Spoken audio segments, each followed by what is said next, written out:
Hello മക്കൾസ്, welcome to Xylem learning app. ഇത് നിങ്ങളുടെ സ്വന്തം ബഹുമാനപ്പെട്ട ഫസിൽ സർ. സോ ഇന്ന് നമ്മൾ ഡിസ്കസ് ചെയ്യാൻ പോകുന്നത് DNA ആൻഡ് RNA. വളരെ ഇമ്പോർട്ടൻ്റ് ആയിട്ടുള്ള ഒരു ടോപ്പിക്കാണ് DNA ആൻഡ് RNA. ഓക്കെ അല്ലേ, തുടങ്ങാം.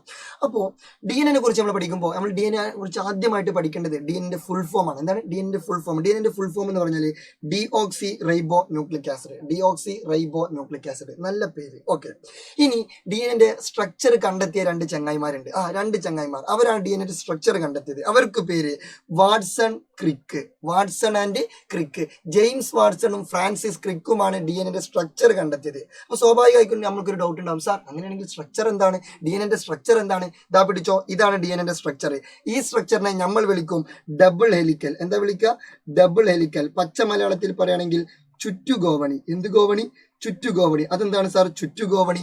എടാ, നമ്മള് ലൈറ്റ് ഹൗസ് ഒക്കെ ഇല്ലേ, ലൈറ്റ് ഹൗസിന്റെ കോൺ ഇങ്ങനെ വളഞ്ഞിട്ടുള്ള കോണിക്കരം, അതാണ് ചുറ്റുഗോവണി അല്ലെങ്കിൽ ഡബിൾ ഹെലിക്കൽ. അപ്പൊ ഇതാണ് അതിന്റെ ഒരു സ്ട്രക്ചർ വരുന്നത്. ഇതാ ഇങ്ങനെ ഇങ്ങനെ ഇങ്ങനെ ഇങ്ങനെ ഇങ്ങനെ വരും. ഏകദേശം ഇങ്ങനെ ഇങ്ങനെ. ഞാൻ ഡാവിഞ്ചി പിക്കാസോ ഒക്കെ കലാകാരന്മാരാണ്. ഓക്കെ, ഇതാണ് ഇതിന്റെ ഒരു സ്ട്രക്ചർ വരുന്നത്. DNA structure. അപ്പോൾ എന്താണ്? ഡബിൾ ഹെലിക്കൽ മോഡൽ, ചുറ്റുഗോവണി. ഓക്കെ അല്ലേ? ഈ സ്ട്രക്ചറിന്റെ ഒരു പ്രത്യേകത എന്താണെന്ന് ചോദിച്ചാൽ ഇതിലൊരു ലോങ് സ്ട്രാൻഡ് ഉണ്ട്. ഇതാണ് ഒരു ലോങ് സ്ട്രാൻഡ് കേട്ടോ, ഒരു ലോങ് സ്ട്രാൻഡ്. ഇതൊരു ലോങ് സ്ട്രാൻഡ് ആണ്, ലോങ് സ്ട്രാൻഡ്. ഓക്കെ, ഇനി അതേപോലെ തന്നെ അതിന്റെ ഓപ്പോസിറ്റ് ഇതാ വേറൊരു ലോങ് സ്ട്രാൻഡ് ഉണ്ട്. എന്ന് വെച്ചാൽ ഒരു DNAയിൽ എത്ര ലോങ് സ്ട്രാൻഡ് ഉണ്ടാവും? 2 ലോങ് സ്ട്രാൻഡ് ഉണ്ടാവും. എത്ര ലോങ് സ്ട്രാൻഡ് ഉണ്ടാവും? 2 ലോങ് സ്ട്രാൻഡ്. 2 ലോങ് സ്ട്രാൻഡും പിന്നെ അതിനിടയിൽ ഒരുപാട് പടികൾ എന്നാണ് ഇതിനെ പറയാം, അല്ലെങ്കിൽ ഇംഗ്ലീഷിൽ റങ്സ് എന്ന് പറയും. എന്താ പറയാ? റങ്സ്. അപ്പൊ 2 ലോങ് സ്ട്രാൻഡും ഒരുപാട് പടികളും കൂടി ചേർന്നിട്ടാണ് എന്തുണ്ടായത്? DNA സ്ട്രക്ചർ ഉണ്ടായത്. അതാണ് ഡബിൾ ഹെലിക്കൽ മോഡൽ. ഇനി ആ ലോങ് സ്ട്രാൻഡ് രൂപം കൊണ്ടിട്ടുള്ളത് 2 മോളിക്യൂൾസ് വെച്ചിട്ടാ, 2 പദാർത്ഥങ്ങൾ കൂടി ചേർന്നിട്ടാ. ഏതൊക്കെയാണ് ആ 2 പദാർത്ഥങ്ങൾ ചോദിച്ചാൽ പഞ്ചസാരയും ഫോസ്ഫേറ്റും. പഞ്ചസാരയും ഫോസ്ഫേറ്റ് അല്ലെങ്കിൽ ഷുഗർ മോളിക്യൂളും ഫോസ്ഫേറ്റും കൂടി ചേർന്നിട്ടാണ് എന്തുണ്ടായത്? DNA 2 ലോങ് സ്ട്രാൻഡ് ഉണ്ടായത്. ഓക്കെ, ഇതാ A structure with 2 long strand made up of sugar and phosphate. അപ്പൊ DNA ഈ ലോങ് സ്ട്രാൻഡ് ഉണ്ടായിട്ടുള്ളത് ഷുഗർ കൊണ്ടും ഫോസ്ഫേറ്റ് കൊണ്ടുമാണ്. ഷുഗർ കൊണ്ടും ഫോസ്ഫേറ്റ് കൊണ്ടും long strand is made up of sugar and phosphate. ഇനി അതേസമയം ഇതിന്റെ ഇടയിൽ കണ്ടോ കുറെ പടിപടികള്, കുറെ റങ്സുകൾ, പടിപടികൾ. ആ പടിപടികൾ രൂപം കൊണ്ടിട്ടുള്ള എന്തുകൊണ്ടാണെന്നറിയോ? നൈട്രജൻ ബേസ് കൊണ്ട്. എന്തുകൊണ്ടാണ്? നൈട്രജൻ ബേസ് കൊണ്ട്. അപ്പൊ ഇത് ഞാൻ ഇവിടെ എഴുതി കൊടുത്തിട്ടുണ്ട്. നൈട്രജൻ ബേസ് കൊണ്ട് എന്ത് രൂപപ്പെട്ടു?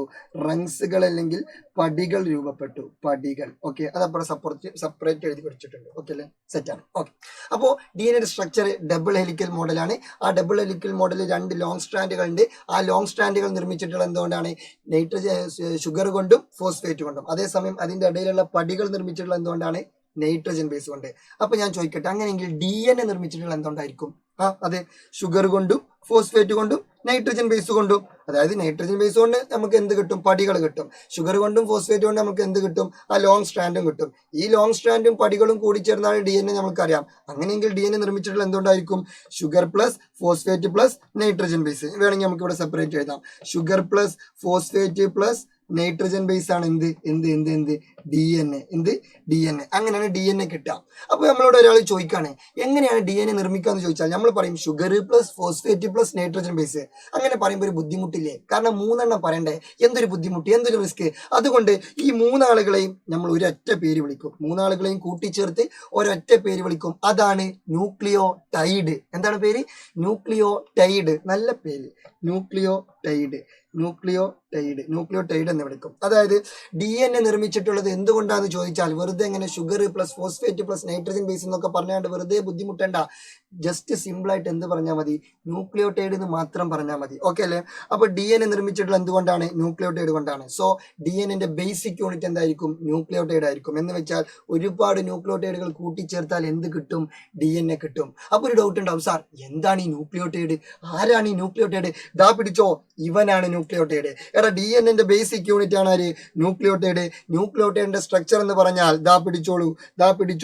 ന്യൂക്ലിയോടൈഡിന്റെ സ്ട്രക്ചർ എന്ന് പറഞ്ഞാൽ ഒരു പെര, ഒരു വട്ടം, ഒരു പെട്ടി. ഒന്ന് പറഞ്ഞാണ്, ഒരു പെര, ഒരു വട്ടം, ഒരു പെട്ടി. ഇതാണ് ന്യൂക്ലിയോടൈഡിന്റെ സ്ട്രക്ചർ. ഒന്നുകൂടെ. ഒരു പൊര, ഒരു പുര അല്ലെങ്കിൽ ഒരു വീട്, ഒരു വട്ടം, ഒരു പെട്ടി, ഒരു പെര, ഒരു വട്ടം, ഒരു പെട്ടി. ഇതാണ് ന്യൂക്ലിയോടൈഡിന്റെ സ്ട്രക്ചർ. അപ്പൊ പരീക്ഷ ഇങ്ങനെ ആലോചിക്കുക, ഒരു പെര, ഒരു വട്ടം, ഒരു പെട്ടി, ഒരു പെര, ഒരു വട്ടം, ഒരു പെട്ടി. അപ്പൊ പെര എന്താണ്? എടാ പെര എന്താണ്? Sugar molecule. എന്താണ്? ഷുഗർ മോളിക്യൂൾ അല്ലെങ്കിൽ പഞ്ചസാര തന്മാത്ര. വട്ടം എന്താണ്? അത് ഫോസ്ഫേറ്റ് തന്മാത്ര അല്ലെങ്കിൽ ഫോസ്ഫേറ്റ് മോളിക്യൂൾ. ഇനി പെട്ടി എന്താണ്? അത് നൈട്രജൻ ബേസ്. ഓക്കെ അല്ലേ? അപ്പോൾ ഇതാണ് ന്യൂക്ലിയോടൈഡിന്റെ സ്ട്രക്ചർ. അപ്പൊ പരീക്ഷയ്ക്ക് ചിലപ്പോൾ ഈ ചിത്രം തരും, എന്നിട്ട് ഇത് എന്താന്ന് ചോദിക്കും. അപ്പൊ സാർ ഇത് ഞങ്ങൾക്ക് അറിയില്ല, അങ്ങനെ പറയരുത്. അത് ന്യൂക്ലിയോടൈഡ്. എന്താണ്? ന്യൂക്ലിയോടൈഡ്. ഈ ന്യൂക്ലിയോടൈഡിന്റെ സ്ട്രക്ചറിൽ ചിലപ്പോൾ ഇതാ ഈ പെട്ടി തരും, എന്നിട്ട് ഇത് എന്താന്ന് ചോദിക്കും. അത് നൈട്രജൻ ബേസ്. ഈ വട്ടം തരും, അതെന്താ ചോദിക്കും. അത് ഫോസ്ഫേറ്റ്. പിന്നെ അതേപോലെ തന്നെ ഈ പെര തരും അല്ലെങ്കിൽ ഈ വീട് തരും, അത് ഷുഗർ മോളിക്യൂൾ. സെറ്റ് അല്ലേ? ഓക്കെ. ഇനി അങ്ങനെയെങ്കിൽ ഇങ്ങനെയുള്ള ഒരുപാട് ന്യൂക്ലിയോടൈഡുകൾ കൂടിച്ചേർന്നതാണ് എന്ത്? DNA. അതും നമ്മൾക്കറിയാം. ഇതിൽ ഈ ഫോസ്ഫേറ്റ് തന്മാത്ര എത്ര ടൈപ്പ് ഉണ്ടെന്ന് അറിയോ? ഒറ്റ ടൈപ്പ്. ഒരു ടൈപ്പ് ഉള്ളൂ. അതിന് പ്രത്യേകിച്ച് പേരൊന്നുമില്ല, ഫോസ്ഫേറ്റ് തന്നെയാണ് വിളിക്കുക. എന്നാൽ DNA ഈ ഷുഗർ മോളിക്യൂളില്ലേ, അത് എത്ര ടൈപ്പ് ഉണ്ടെന്ന് അറിയോ? അതും ഒരു ടൈപ്പ്. അതും ഒരു ടൈപ്പ്. ആ ഷുഗർ മോളിക്യൂളിന് ഒരു പേരുണ്ട്. ആ പേരാണ് ഡിഓക്സി റൈബോസ്. എന്താണ് പേര്? ഡിഓക്സി റൈബോസ്. നല്ല പേര്, ഡിഓക്സി റൈബോസ്. ഇതാണ് ആ ഒരു ഷുഗർ മോളിക്യൂൾ അല്ലെങ്കിൽ പഞ്ചസാര തന്മാത്രന്റെ പേര്. അപ്പൊ സാർ ഇത് എങ്ങനെ ആലോചിക്കും? ഇത് ഞങ്ങൾക്ക് ബുദ്ധിമുട്ടാണ്. ഒരു ബുദ്ധിമുട്ടില്ല, വെറുതെ ചുമ്മാ DNA ഫുൾ ഫോം എന്ന് പറഞ്ഞാൽ ഡിഓക്സി റൈബോ ന്യൂക്ലിക് ആസിഡ്. ആ ഡിഓക്സി റൈബോയിലേക്ക് ഒരു എസ് കൂട്ടി കൊടുക്കുക. അപ്പൊ എന്താ വായിക്കുക? ഡിഓക്സി റൈബോസ്. അതന്നെ DNA പഞ്ചസാരന്റെ പേര്. ഓക്കെ അല്ലേ? സെറ്റ്. ഇനി DNA നൈട്രജൻ ബേസ് എത്ര ടൈപ്പ് ആണെന്നറിയോ? നൈട്രജൻ ബേസ് എത്ര ടൈപ്പ് ആണെന്നറിയോ? 4 ടൈപ്പ്. എത്ര ടൈപ്പാണ്? 4 ടൈപ്പ്. DNA ആ 4 നൈട്രജൻ ബേസുകൾ ഏതൊക്കെയെന്ന് ചോദിച്ചാൽ ദാ പിടിച്ചോളി. DNA ആ 4 നൈട്രജൻ ബേസ്. ഒന്നാമത്തെ പേര് adenine, 2 thymine, 3 guanine, 4 cytosine. Adenine, thymine, guanine, cytosine. ഇതാണ് DNA 4 നൈട്രജൻ ബേസുകൾ കേട്ടോ. ഏതൊക്കെയാണ്? ദാ പിടിച്ചോളി. അഡിനിൻ, അയ്യോ ഒരു minute. Adenine, thymine, guanine, cytosine. ഇവിടെ പോലീസ് കളർ മാറിയല്ലോ. Adenine, thymine, guanine, cytosine. Simple ആയിട്ട് നമുക്ക് ഇങ്ങനെ വിളിക്കാം, ATGC എന്ന് വിളിക്കാം. ATGC, adenine, thymine, guanine, cytosine. ഇതാണ് DNA നൈട്രജൻ ബേസിന്റെ പേര്. Adenine, thymine, guanine, cytosine. അപ്പൊ ജസ്റ്റ് ഓർത്ത് വെക്കാം, DNA എത്ര നൈട്രജൻ ബേസ് ഉണ്ട്? 4 നൈട്രജൻ ബേസ് ഉണ്ട്. അഡിനിന്, തൈമിന്, ഗോനിന്, സൈറ്റോസിന്. ഇനി DNA എത്ര ടൈപ്പ് പഞ്ചസാര മോളിക്യൂൾ ഉണ്ട്? ഒറ്റ ടൈപ്പ്. അതാണ് ഡിയോക്സി റൈബോസ്. അതും ഓർത്ത് വെക്കാം. ഇവിടെ അടുത്തത് പഠിക്കേണ്ട എന്താണെന്ന് ചോദിച്ചാൽ, ഈ നൈട്രജൻ ബേസുകൾക്ക് ഒരു പ്രത്യേകത ഉണ്ട്. നൈട്രജൻ ബേസ് പെയർ ചെയ്യും. അതായത് അഡിനിൻ ആരെങ്കിലും ഒരാളായിട്ട് പെയർ ചെയ്യും, തൈമിനും ആരെങ്കിലും ഒരാളായിട്ട് പെയർ ചെയ്യും, ഗോനിനും ആരെങ്കിലും ഒരാളായിട്ട് പെയർ ചെയ്യും, സൈറ്റോസിനും അതേപോലെ ആരെങ്കിലും ഒരാളായിട്ട് പെയർ ചെയ്യും. അത് ആരുമായിട്ടാണ് പെയർ ചെയ്യുക? അവർക്കൊരു ജോഡിയുണ്ട്. ആ ജോഡിയും പഠിച്ചു വെക്കണം. അതായത് അഡിനിൻ എന്തെന്ന് അറിയോ? Adenine pairs only with thymine and guanine pairs only with cytosine. Adenine pairs only with thymine and guanine pairs only with cytosine. എന്ന് വെച്ചാൽ അഡിനിനും തൈമിനും മാത്രമേ പെയർ ചെയ്യുള്ളൂ, ഗോനിനും സൈറ്റോസിനും മാത്രമേ പെയർ ചെയ്യുള്ളൂ. അത് ജസ്റ്റ് ഒന്ന് ഓർത്ത് വെക്കുക. അതെന്തിനാന്ന് ചോദിച്ചാൽ ദാദാ ഇവിടെ ഇങ്ങനെ സ്ട്രക്ചർ കണ്ടോ? ഇത് നിങ്ങളെ ടെക്സ്റ്റ് ബുക്കിൽ പേജ് നമ്പർ എത്രയാണെന്ന് എനിക്ക് ഓർമ്മയില്ല, ഏതോ ഒരു പേജിൽ ഇങ്ങനെ ഒരു പിക്ചർ ഉണ്ടാവും. ഈ പിക്ചർ മേ ബി പരീക്ഷയ്ക്ക് തരും. എന്നിട്ട് ചോദിക്കും, ഇതാ ഇവിടെ ഫോർ എക്സാമ്പിൾ ഗോനിൻ ഇട്ടിട്ടുണ്ടാവും. അപ്പൊ അപ്പുറത്ത് എന്തിടണം? സൈറ്റോസിൻ എഴുതണം. എന്തിനാ സൈറ്റോസിൻ? എടാ ഗോനിൻ ആരായിട്ടേ പെയർ ചെയ്യുള്ളൂ? സൈറ്റോസിനായിട്ടേ പെയർ ചെയ്യുള്ളൂ. ഇനി അങ്ങനെയെങ്കിൽ ഇവിടെ തൈമിൻ ഇട്ടിട്ടുണ്ടാവും. അപ്പൊ അപ്പുറത്ത് ആരെഴുതണം? അഡിനിൻ എഴുതണം. കാരണം അഡിനിൻ ആരായിട്ടേ പെയർ ചെയ്യുള്ളൂ? തൈമിനായിട്ടേ പെയർ ചെയ്യുള്ളൂ. അതെന്താ സാർ അങ്ങനെ? അതങ്ങനെ വിചാരിക്കുക. ഇപ്പൊ ഞാനൊരു പെണ്ണ് കെട്ടി, അപ്പൊ ഞാൻ ഓളായിട്ടല്ലേ ലൈംഗിക ബന്ധത്തിൽ ഏർപ്പെടാൻ പറ്റുള്ളൂ, അല്ല നാട്ടുകാരായിട്ട് മൊത്തം ലൈംഗിക ബന്ധത്തിൽ ഏർപ്പെടാൻ പറ്റുമോ? പറ്റൂല. അതെന്താ അങ്ങനെ? അതങ്ങനെ. അതേപോലെ ഇപ്പൊ ഇവിടെ സൈറ്റോസിൻ, അപ്പൊ അപ്പുറത്ത് ആരാവണം? ഗോനിൻ. ഇവിടെ അഡിനിൻ, അപ്പൊ അപ്പുറത്ത് ആരാവണം? തൈമിൻ. എന്ന് വെച്ചാൽ adenine pairs only with thymine, thymine pairs only with adenine, and guanine pairs only with cytosine, and cytosine pairs only with guanine. Okay. ഇനി വേറൊരു രസം എന്താന്ന് ചോദിച്ചാൽ, ഈ ഗോനിനും സൈറ്റോസിനും തമ്മിലുള്ള ബോണ്ട് എന്ന് പറഞ്ഞാൽ അത് ത്രിബിൾ ബോണ്ടാണ്. അത് വെറുതെ ഇട്ട് വെച്ചതല്ല, അത് ത്രിബിൾ ബോണ്ട്. ഒരു ഭയങ്കരമായ ബന്ധം. ഭൂമി കുലുങ്ങിയാൽ പോലും ഗോനിനും സൈറ്റോസിനും തെറ്റിപ്പിരില്ല. അങ്ങനത്തെ ബന്ധം, ത്രിബിൾ ബോണ്ട് ബന്ധം. എന്നാ തൈമിനോ അഡിനോ അത് ഡബിൾ ബോണ്ട് ബന്ധം. ഊതിയാ തെറിക്കണ ബന്ധം. എന്ന് പറഞ്ഞ ഊതിയ അത് പോയി. അപ്പൊ ഗോനിനും സൈറ്റോസിനും ത്രിബിൾ ബോണ്ട് ബന്ധം, അഡിനിനും തൈമിനും ഡബിൾ ബോണ്ട് ബന്ധം. അപ്പൊ ഈ ഒരു പിക്ചർ പരീക്ഷയ്ക്ക് തന്നാൽ നിങ്ങൾ ശ്രദ്ധിക്കേണ്ട 2 കാര്യങ്ങളാണ് ഇപ്പൊ ഞാൻ പറഞ്ഞത്. ഒന്ന്, അഡിനിൻ കൊടുത്താൽ അപ്പുറത്ത് തൈമിൻ, ഗോനിൻ കൊടുത്താൽ അപ്പുറത്ത് സൈറ്റോസിൻ. പിന്നെ അഡിനിനും തൈമിൻ ആകുമ്പോൾ ഡബിൾ ബോണ്ടും, ഗോനിനും സൈറ്റോസിൻ ആകുമ്പോൾ ത്രിബിൾ ബോണ്ടും. അത് ജസ്റ്റ് ഒന്ന് ഓർത്ത് വെക്കാം. ഇനി ഇവിടെ മൂന്നാമത് ശ്രദ്ധിക്കേണ്ട ഒരു കാര്യം കൂടി ഉണ്ട്. അതെന്താന്ന് ചോദിച്ചാൽ ഇത് DNA ഒരു സ്ട്രാൻഡ് ആട്ടോ. ഇത് DNA ഒരു സ്ട്രാൻഡാണ്. അപ്പൊ സ്വാഭാവികമായിട്ടും ഇതെന്തായിരിക്കും? ഇത് ഡി എൻ്റെ രണ്ടാമത്തെ സ്ട്രാൻഡ് ആയിരിക്കും. രണ്ടാമത്തെ സ്ട്രാൻഡ് ഇത് ഡി എൻ്റെ ഒരു സ്ട്രാൻഡും മറ്റേത് ഡി എൻ്റെ രണ്ടാമത്തെ സ്ട്രാൻഡും. ഇനി ഞാൻ ചോദിക്കട്ടെ, ഡി എൻ്റെ ഒരു സ്ട്രാൻഡ് നേരെയാണെന്നുണ്ടെങ്കിൽ മറ്റേ സ്ട്രാൻഡ് എങ്ങനെയാവണം? തല കുത്തനാവണം. ഈ സ്ട്രാൻഡ് തല കുത്തനെ തന്നു, അപ്പൊ മറ്റേ സ്ട്രാൻഡ് എന്താവണം? നേരാവണം. നോക്കടാ, ഇവിടെ കണ്ടോ, ഇവിടെ കണ്ടോ, ഇവിടെ നമ്മളെ ഈ വീട് കണ്ടോ, ഈ വീട് നേരെയാണ്. അപ്പൊ ഇപ്പുറത്ത് ഈ വീട് നോക്കിയേ, തല കുത്തനെ. അത് തല കുത്തനെ വരച്ച് വെച്ചതല്ല, അത് അങ്ങനെയാണ്. ഇനി ഇപ്പുറത്ത് ഇവിടെയുള്ള വീടുകളൊക്കെ എന്ത് വരണം? തല കുത്തനെ വരണം. എന്താ ഇവരൊക്കെ എന്ത് വേണം? ഈ ന്യൂക്ലിയോടൈഡിന്റെ ഈ ഷുഗർ മോളിക്യൂളൊക്കെ എന്ത് വരണം? തല കുത്തനെ വരണം. തല കുത്തനെ. അത് അങ്ങനെയാണ് കേട്ടോ അതിന്റെ സ്ട്രക്ചർ. അപ്പൊ പരീക്ഷയ്ക്ക് ഈ ഒരു ചിത്രം വരയ്ക്കാൻ പറഞ്ഞു കഴിഞ്ഞാൽ കറക്റ്റ് ശ്രദ്ധിച്ച് വരയ്ക്കണം. 3 കാര്യങ്ങൾ ശ്രദ്ധിക്കണം. ഒന്ന് തല കുത്തനെ ആവണം, പിന്നെ പെയർ കറക്റ്റ് ആവണം, പിന്നെ ആ ബോണ്ടിന്റെ ഡബിൾ ബോണ്ട്, അഡിനിൻ തൈമിനാകുമ്പോൾ ഡബിൾ ബോണ്ട്, ഗുവാനിനും സൈറ്റോസിൻ ആകുമ്പോൾ ട്രിപ്പിൾ ബോണ്ട്, അതും ശ്രദ്ധിക്കണം. ഓക്കെ അല്ലേ? ഇനി നമ്മൾ ഡിസ്കസ് ചെയ്യാൻ പോകുന്നത് RNA. എന്തെന്നെ? RNA. സോ നമുക്ക് വെറുതെ ഒരു ഹെഡിങ് എഴുതി വെക്കാം. RNA. എന്തെന്നെ? RNA. RNA കേസ് പഠിക്കുമ്പോൾ ഫസ്റ്റ് നമ്മൾ പഠിക്കേണ്ടത് DNA. ഫസ്റ്റ് നമ്മൾ എന്താ പഠിച്ചത്? DNA full form ഡീഓക്സി റൈബോ nucleic acid. അതേപോലെ തന്നെ RNA ഫുൾ ഫോമാണ് നമ്മൾ ആദ്യം പഠിക്കേണ്ടത്, റൈബോ ന്യൂക്ലിക് ആസിഡ്. എന്താ പഠിക്കുക? റൈബോ ന്യൂക്ലിക് ആസിഡ് അല്ലെ? DNA full form ഡീഓക്സി റൈബോ nucleic acid, RNA full form റൈബോ nucleic acid. ഇനി കേട്ടോ, DNA ഉണ്ടാക്കിയിട്ടുള്ളത്, DNA നിർമ്മിച്ചിട്ടുള്ളത് ന്യൂക്ലിയോടൈഡ് കൊണ്ടാണ്. എന്തുകൊണ്ടാണ്? ന്യൂക്ലിയോടൈഡ് കൊണ്ട്. എന്നാൽ കേട്ടോളൂ, RNA നിർമ്മിച്ചിട്ടുള്ളത് എന്തുകൊണ്ടാണ്? ന്യൂക്ലിയോടൈഡ് കൊണ്ട് തന്നെയാണ്. അതെന്താ സാർ അങ്ങനെ? അതങ്ങനെ. എടാ, ഇപ്പൊ ഫോർ എക്സാമ്പിൾ ചപ്പാത്തി, മറ്റേ ഗോതമ്പ് കൊണ്ട് നമുക്ക് ചപ്പാത്തി ഉണ്ടാക്കാം. അതേ ഗോതമ്പ് കൊണ്ട് നമുക്ക് എന്തുണ്ടാക്കാം? പൂരി ഉണ്ടാക്കാം. അതേപോലെ തന്നെ ന്യൂക്ലിയോടൈഡ് കൊണ്ട് നമുക്ക് DNA ഉണ്ടാക്കാം. അതേ ന്യൂക്ലിയോടൈഡ് കൊണ്ട് നമുക്ക് എന്തുണ്ടാക്കാം? RNA ഉണ്ടാക്കാം. അത്രേ ഉള്ളൂ, വേറെ ഒന്നുമില്ല. ഓക്കെ. അപ്പോൾ RNA അനദർ ന്യൂക്ലിക് ആസിഡ് ആണ്, ലൈക്ക് DNA പോലെ തന്നെ മറ്റൊരു ന്യൂക്ലിക് ആസിഡ് ആണ് RNA. പിന്നെ അതേപോലെ തന്നെ RNA is made up of nucleotide ആണ്. സ്വാഭാവികമായിട്ടും ന്യൂക്ലിയോടൈഡ് എന്ന് പറഞ്ഞാൽ നമുക്ക് എല്ലാവർക്കും അറിയാം, ഒരു പൊര, ഒരു വട്ടം, ഒരു പെട്ടി. ഇതാണെന്ത്? ന്യൂക്ലിയോടൈഡ്. ആ പൊര അല്ലെങ്കിൽ പെര എന്ന് പറഞ്ഞാൽ അതെന്താണ്? പഞ്ചസാര മോളിക്യൂളാണ്. DNA പഞ്ചസാര മോളിക്യൂൾ ഉണ്ട്. ഏതാ പഞ്ചസാര മോളിക്യൂള്? Deoxyribose. അങ്ങനെയെങ്കിൽ RNA പഞ്ചസാര മോളിക്യൂൾ അതേതാണെന്നറിയോ? DNA പഞ്ചസാര മോളിക്യൂൾ നമ്മൾ പറഞ്ഞു ഡീഓക്സി റൈബോസ്. എന്നാ RNA കേട്ടോളൂ, RNA ഫുൾ ഫോം എന്താണ്? റൈബോ ന്യൂക്ലിക് ആസിഡ്. എന്താണ് പേര്? റൈബോ ന്യൂക്ലിക് ആസിഡ്. ഇവിടെ ഒരു S കൂട്ടി കൊടുക്കാം. അപ്പൊ അതെന്താ വായിക്കുക? റൈബോസ്. DNA ഡീഓക്സി റൈബോ ന്യൂക്ലിക് ആസിഡ് ആയിരുന്നു, അതിൽ S കൂട്ടി കൊടുത്തു, അപ്പൊ ഡീഓക്സി റൈബോസ് ആയി. അതാണ് DNA പഞ്ചസാരന്റെ പേര്. RNA റൈബോ ന്യൂക്ലിക് ആസിഡ് ആണ്, അതിക്കൊരു S കൂട്ടി കൊടുത്താൽ അത് റൈബോസ് ആയി. അതാണ് എന്ത്? RNA പഞ്ചസാരന്റെ പേര്. അപ്പൊ RNA sugar, ribose sugar is present in RNA. ഇനി RNAക്ക് എത്ര സ്ട്രാൻഡാ ഉള്ളത് അറിയോ? ഒറ്റ സ്ട്രാൻഡാ ഉള്ളത്. എത്ര സ്ട്രാൻഡാ ഉള്ളത്? ഒറ്റ സ്ട്രാൻഡാ ഉള്ളത്. പക്ഷെ DNAക്ക് എത്ര സ്ട്രാൻഡ് ഉണ്ട്? ഡബിൾ സ്ട്രാൻഡ് ഉണ്ട്. എടാ, ഡബിൾ ഹെലിക്കൽ മോഡൽ അല്ലേ DNA? അപ്പൊ DNAക്ക് എത്ര സ്ട്രാൻഡ് ഉണ്ടാവും? 2 സ്ട്രാൻഡ് ഉണ്ടാവും. പക്ഷെ RNAക്ക് എത്ര സ്ട്രാൻഡാ? ഒരൊറ്റ സ്ട്രാൻഡ്. ഒരൊറ്റ ഇഴ മാത്രമേ ആർക്കുള്ളൂ? RNAക്കുള്ളൂ. ഇതാ, RNAയും ന്യൂക്ലിയോടൈഡുകൾ കൊണ്ടാണ് രൂപപ്പെട്ടിട്ടുള്ളത്. മഞ്ഞെടുക്കാം, ഈ കളർ വേണ്ട. ഓക്കെ, RNAയും ന്യൂക്ലിയോടൈഡുകൾ കൊണ്ടാണ് രൂപപ്പെട്ടിട്ടുള്ളത്. പിന്നെ RNAയിൽ കാണപ്പെടുന്നത് റൈബോസ് പഞ്ചസാരയാണ്. ഇനി RNAക്ക് എത്ര ഇഴകളാണ്? ഒരൊറ്റ ഇഴ മാത്രമേ ഉള്ളൂ. ഇനി ലാസ്റ്റ് പോയിന്റ് എന്ന് പറഞ്ഞാൽ DNA എത്ര നൈട്രജൻ ബേസ് ഉണ്ട്? 4 നൈട്രജൻ ബേസ് ഉണ്ട്. Adenine, thymine, guanine, cytosine. എന്നാൽ അതേസമയം RNAയിലും എത്ര നൈട്രജൻ ബേസ് ഉണ്ട്? 4 നൈട്രജൻ ബേസ് ഉണ്ട്. അത് ഏതൊക്കെയെന്ന് ചോദിച്ചാൽ ഇതാ പിടിച്ചോളൂ, അഡിനിൻ, പിന്നെ അതേപോലെ തന്നെ ഗുവാനിൻ, പിന്നെ അതേപോലെ തന്നെ സൈറ്റോസിൻ. അപ്പൊ സാർ തൈമിൻ എവിടെ? എടാ, തൈമിൻ ഇല്ല. തൈമിൻ എവിടെ ഇല്ല? RNAയിലില്ല. പകരം നല്ലൊരു ചങ്ങായി, നല്ലൊരു സുഹൃത്ത്, അവൻക്ക് പേര് യുറാസിൽ. ഫാസിൽ എന്നൊക്കെ പറയുന്ന പോലെ യുറാസിൽ, നല്ലൊരാള് കേട്ടോ. ഓക്കെ, അപ്പൊ RNAയിൽ തൈമിന് പകരം ആരാ ഉള്ളത്? യുറാസിലാ ഉള്ളത്. Okay, in RNA the nitrogen base uracil is instead of thymine.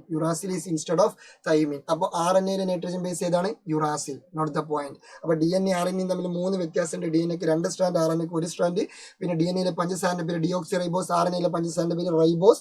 പിന്നെ DNAയിൽ മാത്രം കാണപ്പെടുന്ന നൈട്രജൻ ബേസ് തൈമിൻ, എന്നാൽ RNAയിൽ മാത്രം കാണപ്പെടുന്ന നൈട്രജൻ ബേസ് യുറാസിൽ. എന്നാൽ DNAയിലും RNAയിലും കാണപ്പെടുന്ന നൈട്രജൻ ബേസ് എന്ന് പറഞ്ഞാൽ അവരാരൊക്കെയാണ്? Adenine, guanine, cytosine. അപ്പൊ സംഭവം സെറ്റിലെ. ഇനി നമുക്ക് എന്ത് ചെയ്യുന്നറിയോ? ഇതുമായി ബന്ധപ്പെട്ട കുറച്ച് ക്വസ്റ്റ്യൻസ് ചെയ്ത് നോക്കാം. അതായത് ഇപ്പൊ നമ്മൾ പറഞ്ഞതൊക്കെ നിങ്ങൾക്ക് മനസ്സിലായി, അല്ലെങ്കിൽ നിങ്ങൾ പഠിച്ചു, അല്ലെങ്കിൽ നിങ്ങൾക്ക് ഒരു ഐഡിയ കിട്ടി എന്ന് നമുക്ക് ജസ്റ്റ് ഒന്ന് പ്രൂവ് ചെയ്യണമല്ലോ. സോ അതിന് വേണ്ടിയിട്ട് നമുക്ക് എന്ത് ചെയ്യാം? ഈ ഒരു ക്വസ്റ്റ്യൻ ചെയ്യാം. ഓക്കെ, നോക്കാം. നമുക്കൊരു കളർ, പച്ച കളർ തന്നെ മതി.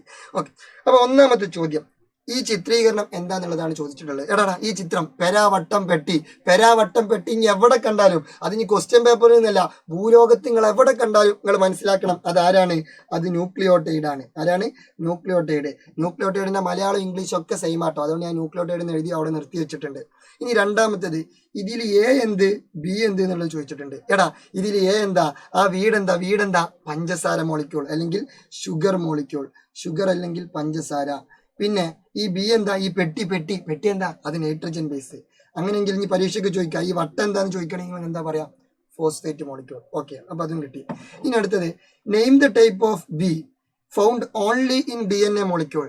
DNA മോളിക്യൂളിൽ മാത്രം കാണപ്പെടുന്ന ബി ഏത് എന്നുള്ളതാണ് ചോദ്യം. അപ്പൊ ബി നൈട്രജൻ ബേസ് ആണ്. അപ്പൊ അങ്ങനെയെങ്കിൽ DNA മോളിക്യൂളിൽ മാത്രം കാണപ്പെടുന്ന നൈട്രജൻ ബേസ് ഏതാ? ഇപ്പൊ നമ്മൾ പറഞ്ഞെടുത്തിട്ടുള്ളൂ. DNAയിൽ മാത്രം കാണപ്പെടുന്ന നൈട്രജൻ ബേസ് ഏതാണ്? തൈമിൻ. ഏതാണ്? തൈമിൻ. അപ്പൊ അത് കിട്ടി. എന്നാ ഞാൻ അടുത്ത ചോദ്യം, വീണ്ടും ഇതേ ചോദ്യം. ഇതിങ്ങനെ ഇടയ്ക്കിടക്ക് പുട്ടിൽ തേങ്ങടണ പോലെ പരീക്ഷയ്ക്ക് ചോദിക്കാറുണ്ട്. എന്താ, observe the given figure and identify the parts labelled as A and B. എയും ബി എന്താണ് ഐഡന്റിഫൈ ചെയ്യാനാണ് പറഞ്ഞിട്ടുള്ളത്. ഈ ചിത്രീകരണം നമ്മൾക്കറിയാലോ, ന്യൂക്ലിയോട്ടൈഡ് ആണ്, നമ്മൾക്കറിയാം. DNA ബേസിക് യൂണിറ്റ് ആണ് ന്യൂക്ലിയോട്ടൈഡ്, അതും നമ്മൾക്കറിയാം. ഇതിൽ എ ചോദിച്ചിട്ടുണ്ട്. എ എന്താ? ഫോസ്ഫേറ്റ്. ഫോസ്ഫേറ്റ്. ഓക്കെ. ഇനി ബി എന്താണ് ചോദിച്ചിട്ട്, ബി ഷുഗർ മോളിക്യൂൾ അല്ലെങ്കിൽ പഞ്ചസാര തന്മാത്ര. ഓക്കെ, അപ്പൊ അതും കിട്ടി. Yes, set. എന്നാൽ ഞാൻ അടുത്ത ചോദ്യം നോക്കാം. വീണ്ടും ഒബ്സർവ് ദ ഫിഗർ. ഈ ചിത്രീകരണം എന്ത് ചെയ്യാം, ഒബ്സർവ് ചെയ്യാം. കൃത്യമായി ഒബ്സർവ് ചെയ്തോളൂ. ഓക്കെ, ഒബ്സർവ് ചെയ്തു. ഈ ചോദ്യം ഇതാണ്, ഒന്നാമത്തെ ചോദ്യം, ചോദ്യം. Long strands of DNA are made up of which molecule. DNA ഈ ലോങ് സ്ട്രാൻഡ് നിർമ്മിച്ചിട്ടുള്ളത്, ഈ ലോങ് സ്ട്രാൻഡ് നിർമ്മിച്ചിട്ടുള്ളത് ഏത് മോളിക്യൂൾ കൊണ്ടാണ്? നമ്മൾ പറഞ്ഞിരുന്നു DNA ലോങ് സ്ട്രാൻഡ് നിർമ്മിച്ചിട്ടുള്ളത് 2 മോളിക്യൂൾ കൊണ്ട്. ഒന്ന് ഫോസ്ഫേറ്റ് മോളിക്യൂളും 2 ഷുഗർ അല്ലെങ്കിൽ പഞ്ചസാര തന്മാത്രകൾ കൊണ്ടാണ് എന്തുണ്ടാക്കിയിട്ടുള്ളത്, ആ ലോങ് സ്ട്രാൻഡ് ഉണ്ടാക്കിയിട്ടുള്ളത്. എന്നാൽ അതിന്റെ ഇടയിലുള്ള നൈട്രജൻ ബേസ് അതിന്റെ ഇടയിലുള്ള പടികൾ എന്തുകൊണ്ടാണ് ഉണ്ടാക്കിയിട്ടുള്ളത്? നൈട്രജൻ ബേസ് കൊണ്ടാണ് ഉണ്ടാക്കിയിട്ടുള്ളത്. നമുക്ക് അടുത്ത ചോദ്യം നോക്കാം. Write the nitrogen base pairs in DNA. അതായത് DNAയിലെ നൈട്രജൻ ബേസിന്റെ ജോഡികൾ ഏതെല്ലാം എന്ന് എഴുതുക. DNAയിലെ നൈട്രജൻ ബേസിന്റെ ജോഡികൾ ഏതൊക്കെയാണ്? പറഞ്ഞോളൂ. Adenine, thymine, guanine, cytosine. അതില് അഡിനിനും തൈമിനും ആണ് എന്ത് ചെയ്യുക, പെയർ ചെയ്യുക. അപ്പൊ ഡബിൾ ബോണ്ട് ഇട്ട് കൊടുക്കണം. ഗോനിനും സൈറ്റോസിനും ആണ് പെയർ ചെയ്യുക. അപ്പൊ നമ്മൾ എന്ത് ചെയ്യണം? ട്രിപ്പിൾ ബോണ്ട് ഇട്ട് കൊടുക്കണം. ഓക്കെ, എന്നാ ഞാൻ അടുത്തത്, DNA എത്ര തരം ന്യൂക്ലിയോട്ടൈഡുകൾ കാണപ്പെടുന്നു? How many types of nucleotides are seen in DNA? Simple ചോദ്യം. DNAയിൽ എത്ര ടൈപ്പ് ന്യൂക്ലിയോട്ടൈഡ് ഉണ്ട് എന്നുള്ളതാണ് ചോദ്യം. DNAയിൽ എത്ര ടൈപ്പ് നൈട്രജൻ ബേസ് ഉണ്ട്? 4 ടൈപ്പ്. അത് നമുക്കറിയാലോ. അങ്ങനെയെങ്കിൽ ബുദ്ധി വെച്ച് ചിന്തിക്കുക. 4 ടൈപ്പ് നൈട്രജൻ ബേസ് ഉണ്ടെന്നുണ്ടെങ്കിൽ സ്വാഭാവികമായിട്ടും അവിടെ എത്ര ടൈപ്പ് ന്യൂക്ലിയോട്ടൈഡ് ഉണ്ടാവും? 4 ടൈപ്പ് ന്യൂക്ലിയോട്ടൈഡ്. കാരണം ആ ന്യൂക്ലിയോട്ടൈഡിന്റെ സ്ട്രക്ചറിൽ ആ പെട്ടിന്റെ സ്ഥാനത്ത് ഒന്നെങ്കിൽ അഡിനിൻ ആവാം, അല്ലെങ്കിൽ തൈമിൻ ആവാം, അല്ലെങ്കിൽ ഗോനിൻ ആവാം, അല്ലെങ്കിൽ സൈറ്റോസിൻ ആവാം. അതിങ്ങനെ മാറുന്നതിനനുസരിച്ച് ഓട്ടോമാറ്റിക്കലി ന്യൂക്ലിയോട്ടൈഡിന്റെ ആ ഒരു ടൈപ്പ് അല്ലെങ്കിൽ അതിന്റെ ഒരു വേർഷനും മാറും. സോ ന്യൂക്ലിയോട്ടൈഡ് എത്ര ടൈപ്പാണ്? 4 ടൈപ്പാണ്. എന്തുകൊണ്ടാണ് 4 ടൈപ്പ് എന്ന് ചോദിച്ചാൽ, DNA എത്ര നൈട്രജൻ ബേസ് ഉണ്ട്? DNA have 4 nitrogen base. Okay, DNA have 4 nitrogen base which are adenine, thymine, guanine, cytosine. അത് വേണമെങ്കിൽ എഴുതി കൊടുക്കാം, നിർബന്ധമൊന്നുമില്ല. അപ്പൊ അതുകൊണ്ടാണ് DNAയിൽ എത്ര type nucleotide? 4 type nucleotide. Yes. ഇനി ലാസ്റ്റ് ഈ ഒരു ചോദ്യം കൂടി നമ്മൾ ആൻസർ ചെയ്ത് കഴിഞ്ഞാൽ ഈ ഒരു ഭാഗം നമുക്ക് ക്രിസ്റ്റൽ ക്ലിയർ ആയി. ഫ്രം A to Z, അടി മുതൽ മുടി വരെ എന്നുള്ള രീതിയിൽ നമുക്ക് സെറ്റ് ആയി. പിന്നെ നമുക്ക് ഇതൊന്നും നോക്കേണ്ട ആവശ്യമില്ല. പിന്നെ പരീക്ഷയ്ക്ക് ജസ്റ്റ് ഒരു ഫോർമാലിറ്റിക്ക് വെറുതെ ഇങ്ങനെ മറിച്ച് നോക്കിയാൽ മാത്രം മതി. നോക്കാം. അതായത് write the difference between DNA and RNA. DNA യും RNA യും തമ്മിലുള്ള വ്യത്യാസം 3 മാർക്കിനാട്ടോ പരീക്ഷയ്ക്ക് ചോദിക്കാം. 3 മാർക്കിന്. വളരെ സിമ്പിളാ. നമ്പർ ഓഫ് സ്ട്രാൻഡ് DNAയിൽ എത്രണ്ണം? 2 എണ്ണം. RNAയിൽ എത്രണ്ണം? 1. കഴിഞ്ഞു, പരിപാടി കഴിഞ്ഞു. Type of sugar. DNAയിലെ ഷുഗറിന്റെ പേര് ഡിഓക്സി റൈബോസ്. അപ്പൊ RNAയിലെ ഷുഗറിന്റെ പേര് റൈബോസ്. കാരണം RNAന്റെ ഫുൾ ഫോം റൈബോ ന്യൂക്ലിക് ആസിഡ്. അതിക്ക് ഒരു കൂട്ടി കൊടുക്കുക, റൈബോസ്. ഇനി DNAയിലെ nitrogen base adenine, thymine, guanine, cytosine. Simple. RNAയിലെ നൈട്രജൻ ബേസ് അഡിനിൻ ഉണ്ട്, പക്ഷെ ആരില്ല? തൈമിൻ ഇല്ല. തൈമിന് പകരം ആരാണ്? യുറാസിൽ. ഏതാണ്? യുറാസിൽ. പിന്നെ ആരുണ്ട്? ഗോനിനുണ്ട്, സൈറ്റോസിനുണ്ട്. ഇതാണ് RNAയിലെ നൈട്രജൻ ബേസ്. ഇത് ജി ആട്ടോ മക്കളെ. Okay, G G G. അപ്പൊ സെറ്റായില്ലേ? അപ്പൊ നമുക്ക് 3 മാർക്ക് നമ്മളെ പോക്കറ്റിലാക്കി. ആ പോക്കറ്റ് ഉണ്ട് ബാക്കി.